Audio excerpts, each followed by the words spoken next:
वो जाने वाला ही था, उसमें कोई नई बात थोड़ी है। ये तो हमको जिस दिन हमारी नेशनल रिकग्निशन उन्होंने निकाली तभी हमें पता चला था कि ये सब हो रहा है।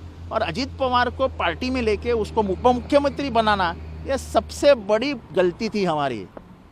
क्योंकि कहा जाता है घर का बेदी लंका ढाए, उसने लंका डुबा दी। आगे का क्या मैं कल बोला कि उन्होंने भाषण में बोला कि शरद पवार के आखिरी चुनाव कब होगा मालूम नहीं, तो मैंने बोला कि वो मौत की राह देख रहे हैं। तभी वो थोड़े से गड़बड़ा गए और मेरे ऊपर बहुत जनों ने वार किया। आज उन्होंने गला दाबा दिया शरद पवार का पॉलिटिकली, और इसके पीछे एक ही आदमी है, अजीत पवार।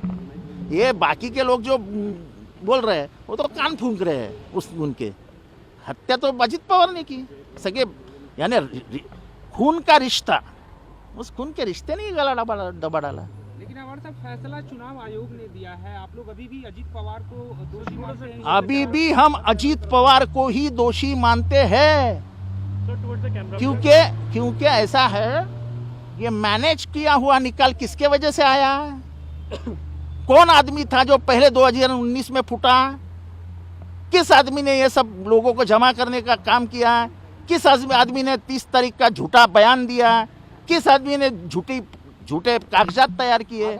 अगर 1 तारीख को आप बोलते हो कि ये शिंदे और फडणवीस की सरकार भ्रष्ट है, 3 तारीख को आप बोलते हो कि शरद पवार ही हमारा अध्यक्ष है, तो 30 तारीख का कागज कहां से तैयार हो गया तुम्हारा?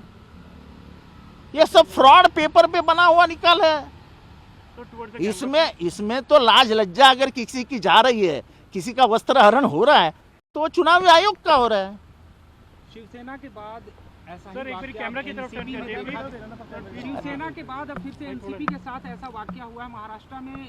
राजनीति देखो ऐसा है कि महाराष्ट्र की राजनीति में बहुत बुद्धि विवेक रखने वाले लोग हैं, उनको ये सब समझ में आ रहा है क्या हो रहा है। वो उन्होंने शरद पवार जी को 60-65 साल महाराष्ट्र में देखा है, और इनकी पहचान जो है अजीत पवार की, माइनस शरद पवार बोलते तो उनको कोई पूछता था क्या?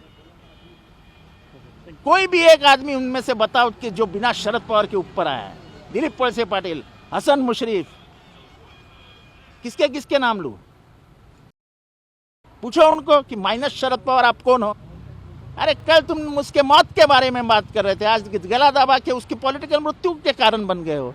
लेकिन वो फिनिक्स है, फिनिक्स जैसा पक्षी रहता है ना, जो राख से उठ के ऊपर आता है, वो शरद पवार है। आगे आने वैसे वाला कदम क्या होगा? अरे आगे आ लो ना, हम मजबूत है महाराष्ट्र में, हमको कोई डर नहीं है। हमारे पास शरद पवार है, जिन्होंने आज तक इनको पॉलिटिकल जन्म दिया और उनको जिंदा रखा। वो शरद पवार हमारे पास है। मौत इनकी आएगी पॉलिटिकल, हमारी नहीं। कानूनी रूप से कोई रास्ता बचता है अभी भी आपके? बहुत है ना, सुप्रीम कोर्ट है ना। सुप्रीम कोर्ट ने कल ही चंडीगढ़ के मामले में, जहाँ पे वो रिटर्निंग ऑफिसर ने जो कुछ घोटाला किया, उसको नजर से उन्होंने बोला ये तो डेमोक्रेसी की हत्या हो रही है। ये क्या है? और यही डेमोक्रेसी की हत्या है। इस देश का लोकतंत्र गणतंत्र खत्म करने का प्रयास शुरू हो गया है। सर भाजपा को आप ज्यादा दोषी ठहराएंगे, मोदी अमित शाह को या अजीत पवार को? देखो ऐसा है, सब मिलीजुली सरकार है ना भाई, सब मिलीजुली सरकार है।